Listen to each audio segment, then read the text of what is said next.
Welcome back to the Communication Mastery Podcast with me, Mark Burlinson. This is where we unleash the power of understanding to build bridges, not boxes, because communication is the soil in which teamwork grows and is most fruitful. This is another of our question and response episodes where we take the questions you've asked and give you responses. And so as we go through this, or any of the other episodes for that matter, as you think of questions, be sure and go to the contact form on my website at markburlinson.com and just send in your questions. I'd love to hear them, love to include them like this in a future episode.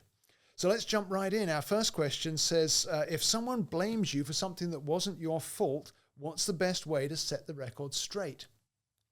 Well, I'll tell you the worst way to set the record straight is to simply go on and on about how right you were, because that will automatically make someone be your opponent rather than on your side. But if someone blames you for something that wasn't your fault, there are two ways to handle it. The first is if they're open to being shown that they misunderstood, then you need to approach them and say, I wonder if we could have a conversation about what you told me or what you said or the conclusion you came to, because I believe you've misunderstood what was happening or what I did. And I would like the opportunity to explain. My wife had a situation like this a few weeks ago, and the person was not at all willing to let her explain, and so she's still having to navigate that. But in most cases, if you approach someone in that kind of way, then they will let you explain and maybe clear up the misunderstanding.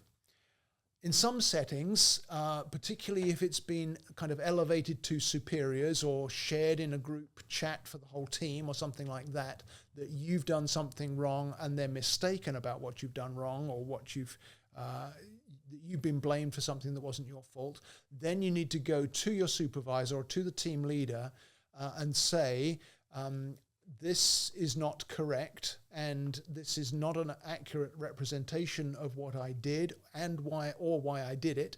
And so I would like to explain it to you and ask your wisdom on how to put the record straight. So you're not trying to set the record straight on your own. You're simply going to the person who's responsible for the whole picture and giving them the authority to rectify the misunderstanding that's happened. And so obviously the question doesn't say specifically what the blame was for or what the fault was, but you want to be careful in that setting not to blame somebody else, but simply to explain your part in the picture. And that will then give your boss or your team leader or your supervisor, whoever it may be, the information they need for them to work out what happens next. On the odd occasion where a supervisor doesn't have the skills to handle that, then if necessary, you may need to take it to HR or take it up the chain of command. But if you do that, you do need to be doing that with your supervisor's knowledge, so they don't feel like you've gone behind their back, unless you've had enough of working there, and then that might be a different story. Okay, next question. When a client keeps saying no to your ideas, how do you pivot the conversation? When you're trying to help somebody and they keep saying no, that is frustrating, isn't it? And so what I would often say to a client who's resistant to the solutions I'm offering would be, well, what would you like to see happen? Or what are you aiming to achieve that you think I could help you with? Because then you're inviting their offer of their part of the picture. It may be that they misunderstand what you can do or how you would do it, but at least they are giving their part of the story. When they're saying no, it's usually because what I'm offering hasn't fully understood what their need is, or it doesn't seem to them that it's meeting the need or the challenge or the issue that they want to resolve. And so if there's constant saying of no, resist the urge to get frustrated, because actually this is giving you the opportunity to exercise curiosity. What is it about what I'm offering you that isn't fitting? What is it that is not sitting well with you? What would you see as part of the solution that you think I could help with? So that will give you the bridge then to have more of a conversation. I always try to go into conversations with potential clients with a great deal of curiosity. How can I help you? It's not that I'm trying to push on you the one thing I do. I do lots of different things. But if I have curiosity about what your needs are, and I can then meet at least one of those needs, then you're going to want to hire me for future work as well, because we've had a successful working relationship. So that's what I would recommend to pivot the conversation. Invite the client's input and then make sure you're understanding with clarity what their need is so that you can offer something that's going to meet that need more effectively. All right, next question. What's a good way to approach a friend who always dominates the conversation? Wow, there's no name on this, so I don't know who asked this, so I'm not going to mention any names as I answer it. But it is tough, isn't it, when you've got a friend who talks too much and talks over other people. One of the things that makes a difference is, are they dominating you in the conversation or are they dominating others? Because sometimes those of us with an understanding of communication recognize when someone's dominating other people in the conversation, maybe more than they're dominating us, or maybe we experience it for ourselves as well. Usually, again, that would be a sign of insecurity or a sign of inferiority sometimes as well. And so it can be approached by saying, hey, I've noticed that when we're in a group having a conversation, it seems like other people feel like you're riding over them, that you're maybe not giving them space to have their part. And so I wanted to reflect to you that I think you might be missing out on things that others could say that you would find interesting or you would find valuable. So rather than attacking it head on, look at a third party and try to draw the person in. That will give you a fairly quick read on whether they're open to that input or not. And then sometimes you'll need to escalate it. If a friend is constantly dominating, you may need to get to the point of saying, hey, listen, I'm your friend and I care about you. And the way that you behave in conversations is going to drive all your friends away unless you can find a way to change it. Why don't you contact Mark and ask him to help you with communication skills? No, that's, but if you tackle it directly like that with somebody who's so overbearing that they just don't know, in 80% of the cases that will help. Because someone who's that overbearing can often handle being addressed and challenged directly. In 20% of the cases, it won't help, but at least you've flagged the issue for them and they can't say they didn't know.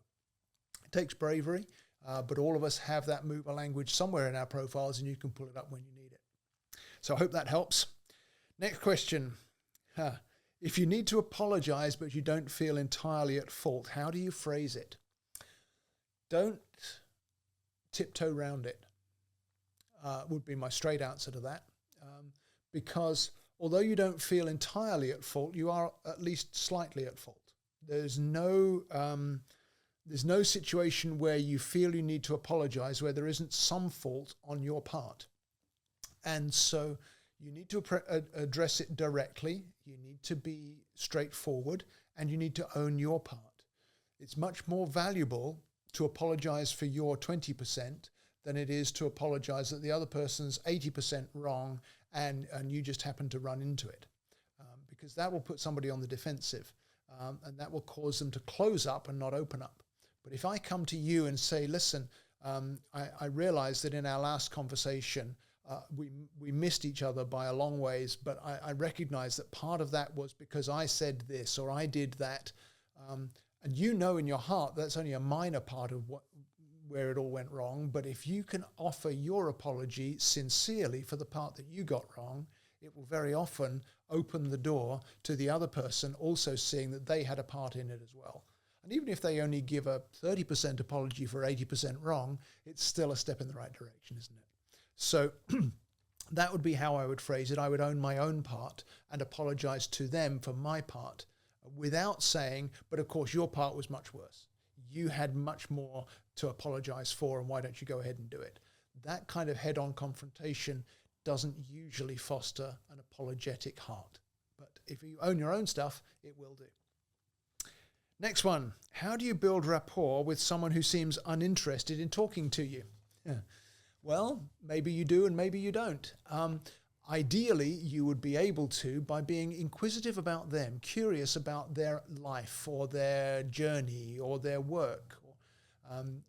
What is it you do for a living? Where do you make your money? Maybe you're at a networking meeting and you already know what they do. Well, how was it that you got into real estate? Or what is it that drew you to catering or whatever it might be? So being curious and inquisitive about someone, to draw out their why is really the most valuable way of building bridges with people. Simon Sinek had a whole book of Start With Why, because that is so often the way we can create connection. We get connected around causes, around passions, around things that really drive us to action. And so to get inquisitive about why does somebody do what they do is a very quick way of drawing them in, or of finding out that they really don't want to talk to you, and then you can move on and find somebody else who does want to talk to you. Another way to do that is to ask a different question. So tell me more about how that works, or tell me more about how you do what you do. To begin to hear from them what it is that they're living in day by day, to be able to draw out of them their motivation or their passion for the things that they do. And that can often lead you to a point of connection or commonality, because then you can begin to maybe talk to them about something that you've seen. But generally, if you make it about the other person who's reticent to talk to you, you can draw them out if that's going to be possible. So that's how I would answer that one. Next one. If you're nervous about speaking in front of a crowd, how can you still connect with the audience?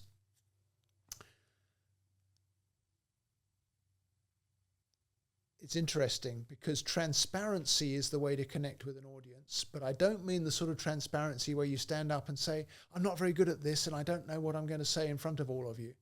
No, if you have prepared in advance something that you can say that will create either an emotive connection or a cognitive connection with your audience, then you can get started in that way with a bridge formed where you're going to form that connection right out of the gate, and then you don't have to be as nervous.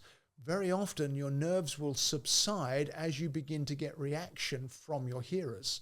And if it's a large group of people, there will always be some that will respond to you. Maybe you want to start with some little snippet of information about yourself. For example, I've sometimes stood up and said, hey, I don't know if you knew this, but I actually have 3 passports because I'm a citizen of 3 different nations. And then as you scan the crowd, you can see there's 1 or 2 folks at maybe in the front or in the middle who go, oh, and you see the reaction on their faces. And then you can follow on from there, having that connection. Or maybe you tell a funny story of something that you've done that was humorous, or a way into to create that kind of a bridge that's revealing something of who you are in a way that's non-threatening. So it's not transparency of, let me tell you how amazing I am, let me tell you how skilled I am. No, let me tell you how human I am. Let me tell you how normal I am, or how relatable I can be, by telling some kind of story that will create a connection. Obviously, that'll be different depending on the crowd, and hopefully you've got time to prepare that kind of thing. And then as you get connection with some of the crowd, even though you're nervous, again, don't acknowledge that you're nervous out loud. Acknowledge you're nervous to yourself, but look for the ones who you're making a connection with and focus on them. There will always be some people in a crowd who, nothing to do with you, will look like they're not enjoying what you're saying. Some people just have those kind of resting sad faces or resting frown faces that they don't realize that they are that they're putting you off and making you more nervous. So don't focus on them. Look for the ones who you have a connection with and make eye contact. Look around and scan the room to see where people are reacting to what you're saying, and you'll find those nerves will begin to dissipate. Whether quickly or slowly, they will still dissipate. And keep practicing so that you get better at it as you go along. All right, next one. Oh, we're back to arguments. What's the best way to approach someone after a heated argument to repair the relationship? I guess it depends on who started it to some degree, but you can always be the first to finish it. We had 3 sons, and when they were teenagers, I remember there were plenty of arguments, and my response to them arguing with each other was, I don't care who started it, tell me who's going to finish it. And I didn't mean take a swing at somebody. I meant who's going to own up to their part in escalating this or starting it in the first place, because you don't get fires without sparks. And so somebody somewhere said something, and they probably knew they were saying something that started the heated argument.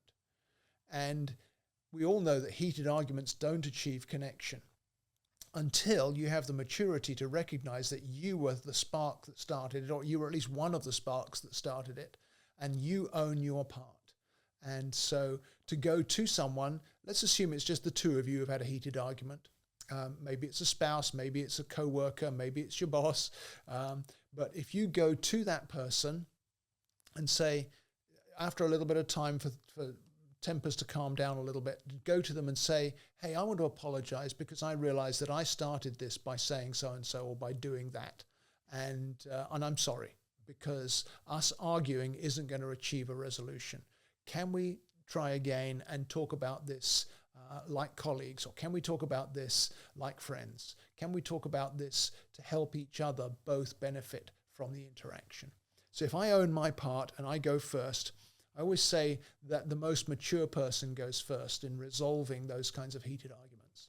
Nothing wrong with having a disagreement, but when it becomes heated, one or other of us, probably both of us, have created the spark that started that fire. And if I own my spark and apologize for that, it's more likely that the other person will also own their spark and apologize for that, and then we can begin to repair the bridge that we've burned. All right, I guess this one flows right on from the heated argument. If a loved one is venting and you want to offer advice, how do you make sure they feel heard first? Sometimes venting and advice don't belong in the same conversation. Sometimes they do, but sometimes they don't. And so when a loved one is venting, you need to listen carefully to the venting. Because if the venting is purely frustration rather than looking for resolution or solution, then you need to simply acknowledge how frustrating it is for them. Just simply say something like, oh, wow, that's got to be so frustrating. Or even say, I can't imagine how frustrated you must feel about this. Especially if it's you that's causing the venting. I recognize that I'm frustrating you, and I'm sorry that I have frustrated you. Later, I'd like us to revisit this to see if I can do something different in the future. So you can separate the venting from the offering of advice. You certainly need to say something like, I understand that, or I hear you. Simply saying I hear you can often cause the person to recognize that they don't need to vent with such force anymore. Particularly if you can reflect back what you've heard, at least in a certain way. So I hear you that it's frustrating when the trash doesn't get taken out, or I hear you that it's frustrating that I keep missing my deadlines for putting work into the team, or whatever it might be. If you can say, I hear you, then they will be able to maybe tone down the venting to some degree, in order that you can then say, wait, could we look at what can we change that would make this better for you? What can I change that will make a difference for you in this situation? Again, we don't have a specific situation, so it's hard to zero in with great detail. But sometimes it can also be helpful if you've tried this and it hasn't worked and it's becoming a repeating pattern.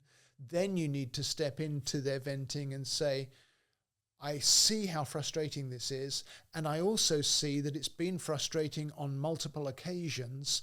I wonder if we should ask someone else to help us to resolve this, because sometimes bringing somebody else in can be very valuable. All right, next question. When a boss or a client keeps giving unclear instructions, how do you ask for clarification without sounding incompetent? Yes. Thankfully, most of my clients don't give unclear instructions, so that's a good thing for me. But I understand that it's very difficult, particularly if you're in a service position. If the person doesn't know what they want, then it's a challenge to ask for clarification.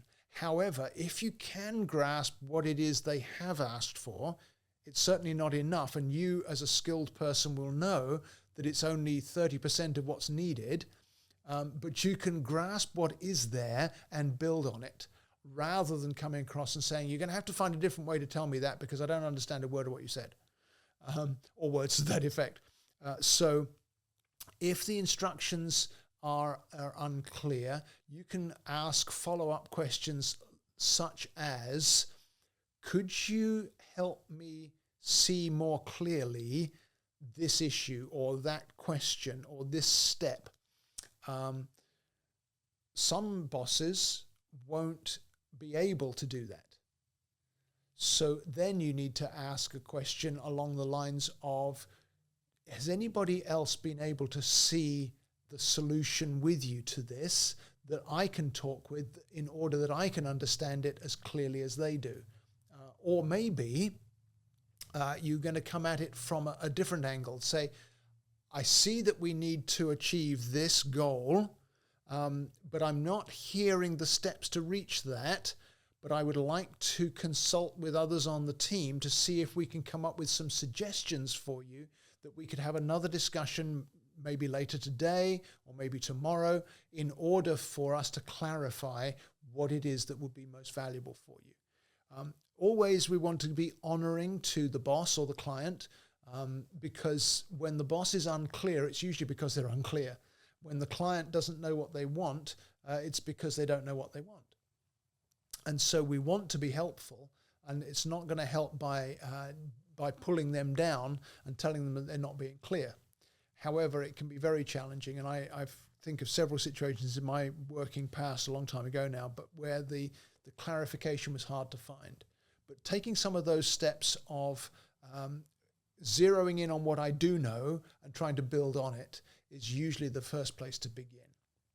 Sometimes that will lead you in a direction that is not going to be the solution to the satisfaction of the client or the boss, but it will at least show you what is the wrong direction so you can take a different path and try a different tack. So hopefully that's helpful. Okay, 2 more questions for today's episode. Number 1, if you're networking at an event and you don't know anyone, how do you start a meaningful conversation? To start with, I wouldn't. I would actually go to the food table or the refreshments or something, and I would just give myself some space to survey the room. I would look for someone who looks like they're looking to engage with others but doesn't have anyone to engage with. And then I would go to that person and say, hi, I'm so-and-so. Who are you? Tell me what you do. And then I would follow the line of what they've told me to be inquisitive about them, to ask them questions about why they do what they do. How did you get into doing that? Or what was it that drew you to photography or whatever it might be? Then you're beginning to draw out from that person what it is that makes them passionate about what they do. And before long, hopefully, they're going to turn around and want to know about you. And before you know it, you've got a great friend because you've heard about each other's journey into what you do and why you do it. And that's often a huge bridge builder. What I wouldn't do in a networking meeting is to try to sort of elbow in on some of the more animated conversations, people who are already getting along. That can be very difficult, both for the people having a conversation and for the person trying to join the conversation.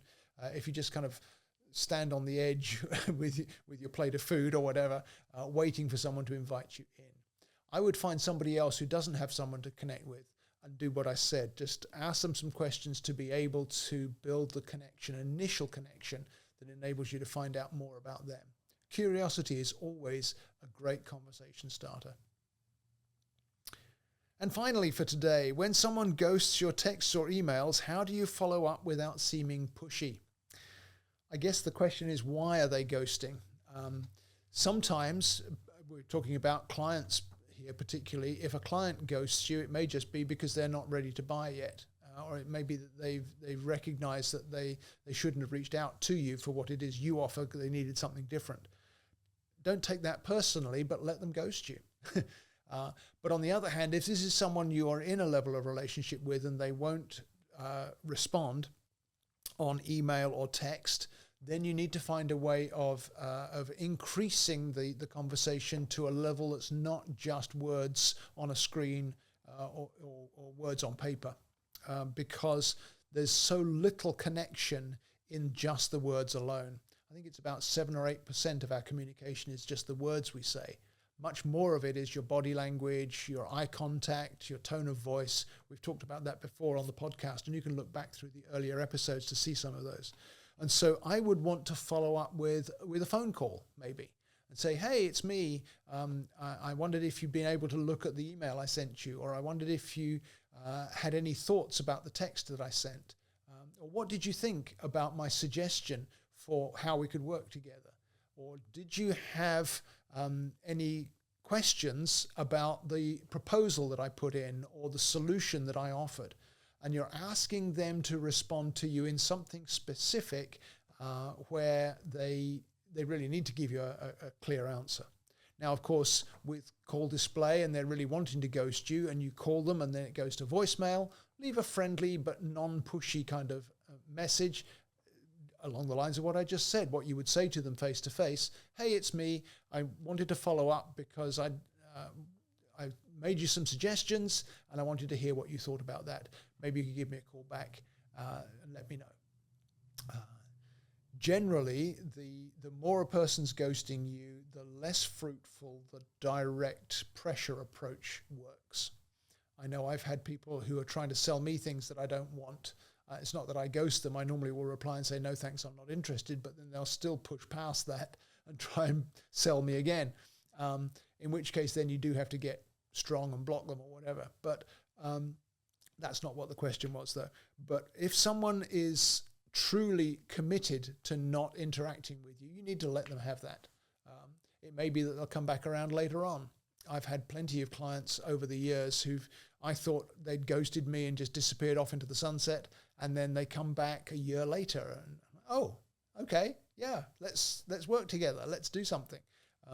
Sometimes it's just a matter of timing. But if you follow up with a specific question, what did you think about the price I suggested? What did you think about the solution I offered? Did you have any questions about the proposal I made? Those kinds of things don't seem pushy unless you repeat them again and again. If you try that and it doesn't get a response, let it sit for a while. And don't take it personally, because people have all kinds of reasons for not following through. Even if they approached you in the first place, they may have just changed their minds for now. And if you handle it in that professional kind of way, they're more likely to turn around later and come back. So I hope those answers and responses have been helpful to you.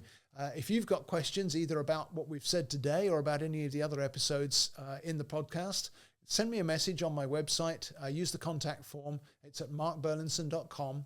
And I'd be glad to answer those questions in a future question and response episode. Until then, see you again.